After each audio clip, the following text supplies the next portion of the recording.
Hi, I'm Brittany, and I'm bringing today a few book recommendations. They're not my all-time favorites, but they are really good ones that I think people should read.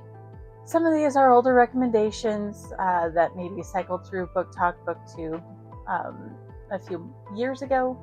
I know some of them because of that I picked up and read, but it's time for them to come back. Let's start off. I have 4 different graphic novel comic recommendations to start with. The first one is The Tea Dragon Society. This book is so freaking cute. Let me just show you the art style. Hang on. Look at this. We have different representation. There's a character in a wheelchair. There's queer visibility. This is a wholesome, cute book. I think technically it's middle grade. It's not very long. There's a couple different volumes, I think. I need to do more research on that, but this is maybe an hour's worth of reading if you take the time to get lost in the illustrations and the story. So wholesome. I don't want to say too much about it. Just read it for yourself and find out. The next recommendation might be a little bit on the why are you recommending this side? We already know what it's all about. But I love it so much, so we're going to recommend it. Heartstopper! Oh my goodness, Heartstopper. If you haven't read this or watched the Netflix show about it, you're missing out. It is wholesome, cute, queer, British boys. Charlie knows he's gay, is open about being gay. He was forced to come out. There are some triggers in this entire series, like depression, anxiety, eating disorders. Check it out for yourself if you have triggers with things that you read and like to stay away from. But in general, wholesome story about 2 boys falling in love and becoming friends with, the right people and building up their own community and not giving a shit about popularity and what the cool kids are doing these days. Lots of fun, so cute. My next recommendation is a middle grade spooky graphic novel, Grimoire Noir. I know I just said that really weird. Grimoire Noir. I don't speak French. This book is beautiful. The illustrations, I have to show you because the illustrations are what made me pick it up to begin with. Let me see if I could find you some of the outside areas. It's in a noir monochromatic style, but the colors that do get used outside of that are used so effectively and subtly. It's about this boy whose father is sheriff. Witches exist in this universe and are, kidnapped for their abilities. The main character has a little sister who's a witch. She's been kidnapped, so he has to go and try to find her. This story is about friendship and family and love and protecting those you care about. It is, oh my gosh, look at the back. Just look at it. This is such a fun read.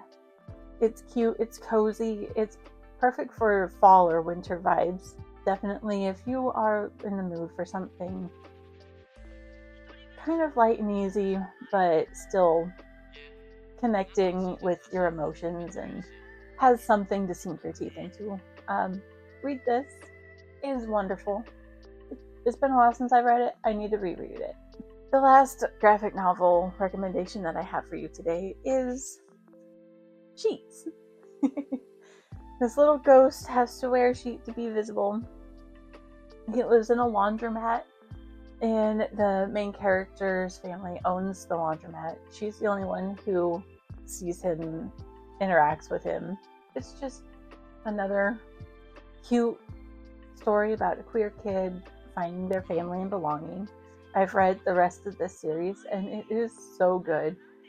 Some moments, you do cry a little bit, I don't know if there's too many triggers. As always, with your own reading, if you have triggers to try to stay away from, always do the research yourself. I might miss something when I recommend something, but in general, it's good practice to do the research for yourself. Also, I love the art style. I love the colors. It's pastel, as you see. It's so cute. It's wholesome. In this crazy, fucked up world, cute and wholesome is what we are needing right now. At least that's what I need. I don't need to get lost in insane fantasies about, wars and epic murders and things. We're not going there. Anyway, cute and cozy. The next one took me by surprise when I first read it. It is a sci-fi horror. I didn't know it was going to be horror when I picked it up, so keep that in mind if you do decide to read it, if you haven't already. The Darkness Outside Us. This is so good. It has a great love story to it, but it is twisty. I'm not going to tell you why exactly it's twisty. I want you to find that out for yourself, because if somebody had told me before I read this book, I would have been so pissed off. It does have horror. That's all I'm going to say about that. But it's fun. It is so good. It is gut-wrenching. It is wholesome at times. It is devastating.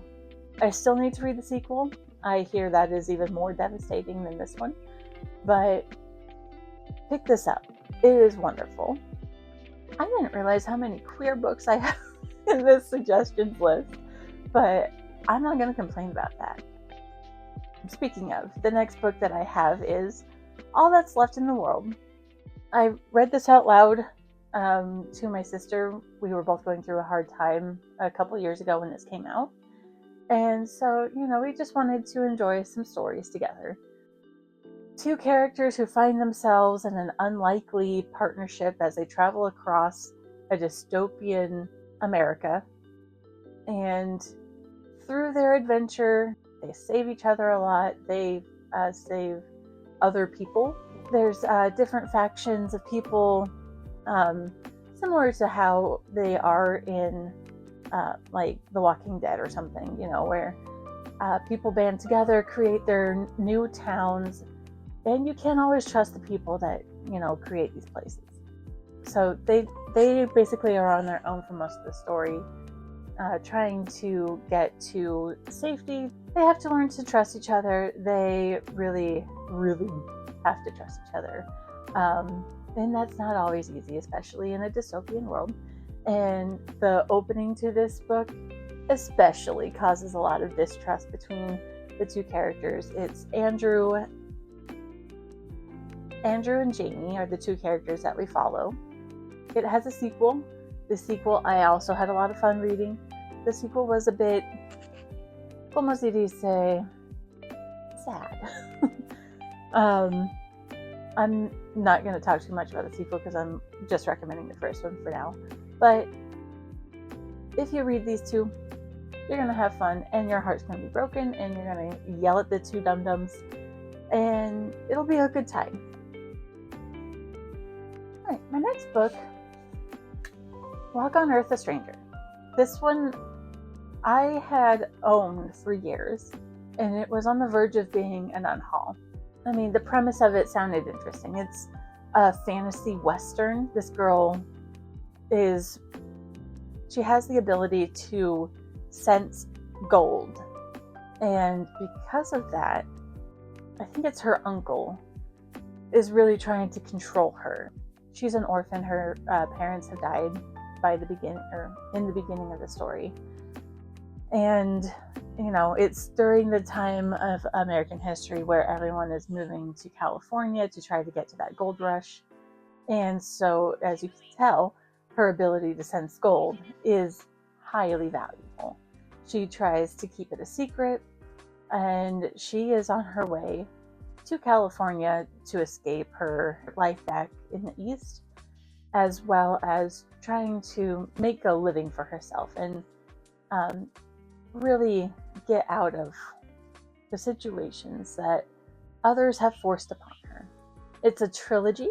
I had a lot of fun with the entire trilogy. So if you like westerns and fantasy combined into one, I recommend this one.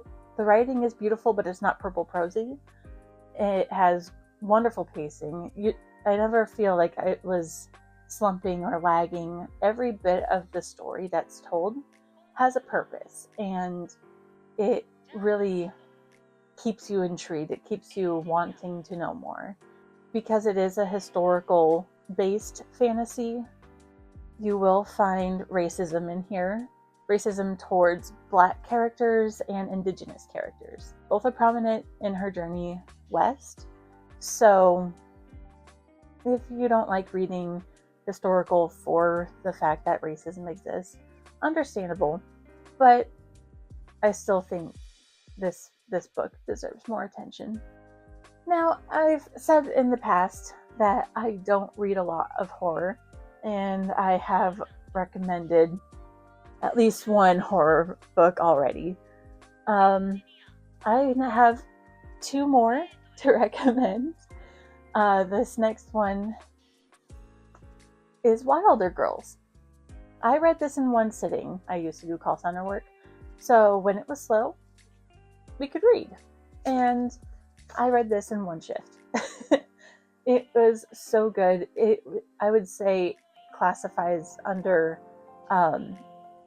nature horror. There's an illness that spreads through this. It's an all-girl school. They're under quarantine, and the illness is nature. Basically, it's nature's going on a vengeance spree. If you fall ill, flowers bloom within you until they sprout out of you. I forget what the name of the movie is. It is also based off of a book, but there's a death in it where the girl basically gets turned into flowers. It's kind of the vibe here. It's also sapphic. Me read a sapphic? No. I won't spoil anything about it, but it is a thrill. It is fun. It is adventure. It is horrifying. So if body horror or things of that nature aren't for you, if you don't like zombie type things, maybe don't read this one. But it's YA, so it's not super graphic. It's not going to go way off the deep end horror. My next horror recommendation is not a surprise if you know me at all. I have talked about it to pretty much everybody I've ever met. The Hollow Places. This was my first T. Kingfisher book that I read, and it took me a while to get into it, I'm not gonna lie, but that was because I was dealing with chronic migraines at the time, and I don't read horror. This was one of the first horror novels that I read, but I think it was a great one to start with. It's like a portal fantasy horror. It's based in this world, in our world, but she goes to help a relative run a curios store. She ends up exploring the building and ending up in an alternate dimension. There are invisible monsters, and there's some body horror. There's, clearly other people who have been to this dimension before from our world and maybe didn't make it out. If you know Teen Kingfisher's writing, there's dry, wry humor throughout the entire book.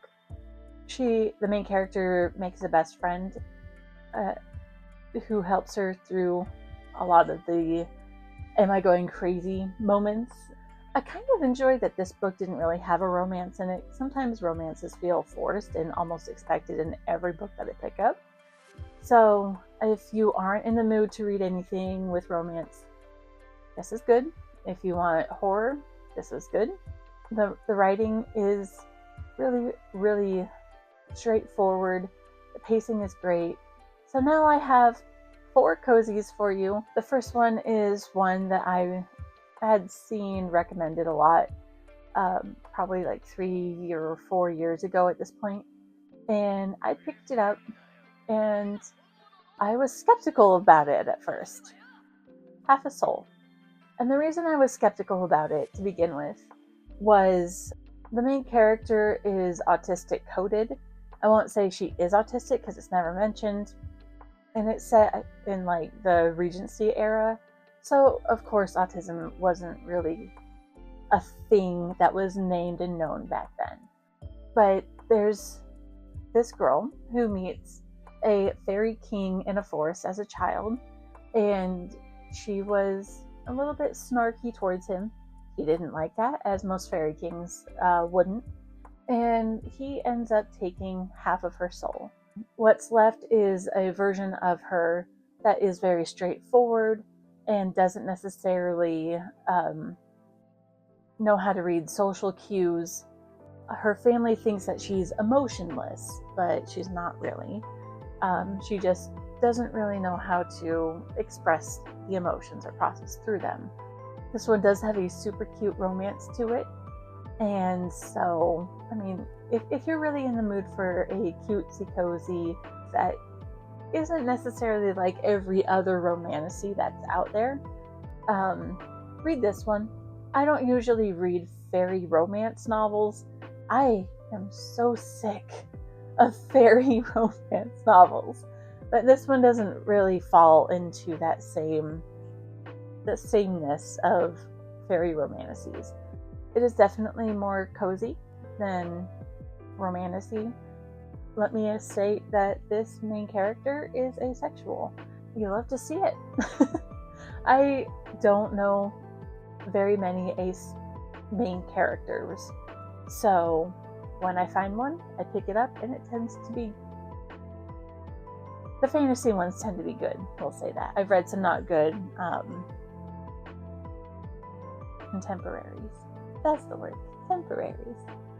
The next one, I think technically is an adult cozy fantasy, but it could be read across all ages. I just found it in the adult section of my local bookstore. Over the Woodward Wall. If you have watched Over the Garden Wall and enjoyed it, it's similar vibes. That's why I picked it up. It's just a short little thing. There are 4 books, all about the same length, and they are such fun, quick reads.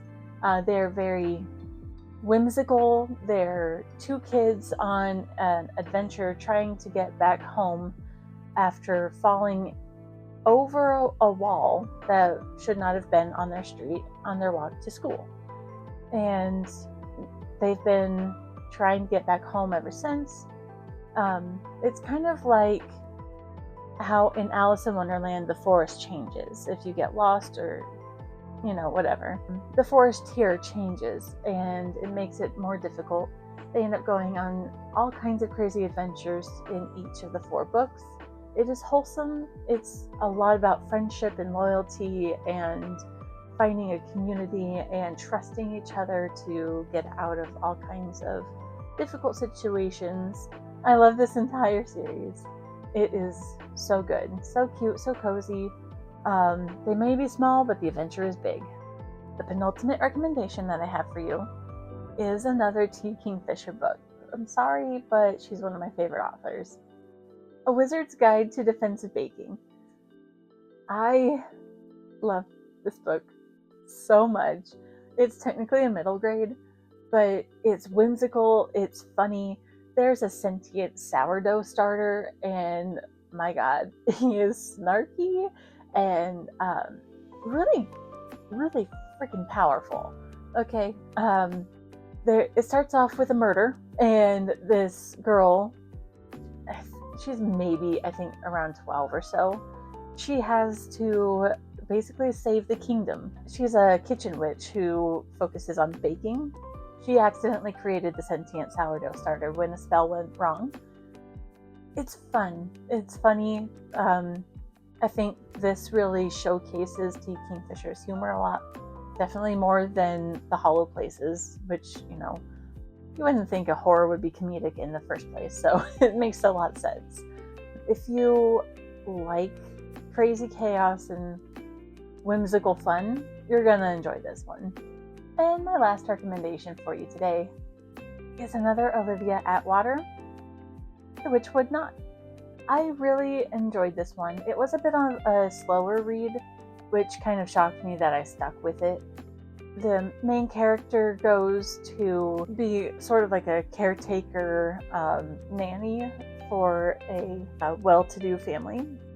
It is in the same universe as Half a Soul, but whereas that one's Regency era, this one is more, I think, Victorian era. This one's way more gothic, as to be expected with Victorian. You do see some of the characters from the Half a Soul series, but you don't have to have read it to enjoy this one. Essentially, this manor is on lockdown from the Fairy King. There's horror-esque elements. It's not true horror. She's got to save the family.